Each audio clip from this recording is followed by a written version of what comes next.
পৃথিবীতে মাত্র 4টি রঙের পাসপোর্টই দেখা যায়।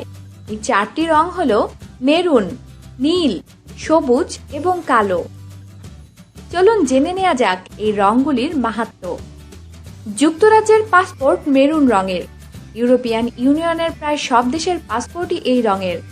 কেবল ক্রোয়েশিয়ার রঙে একটা হালকা শেড রয়েছে। এই রংটির ব্যাপারে বিশেষজ্ঞরা জানান, এ দিয়ে ইউরোপিয়ান ইউনিয়নের একটি ব্র্যান্ডিং সম্ভব হয়েছে।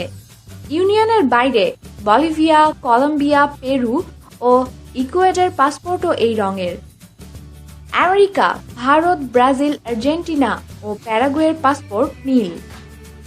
নীল রংটি নতুন বিশ্বকে প্রতিকায়িত করে। 15টি ক্যারিবিয়ান দেশের পাসপোর্টও এই রঙেরই। বেশিরভাগ মুসলিম দেশের পাসপোর্ট সবুজ রঙের।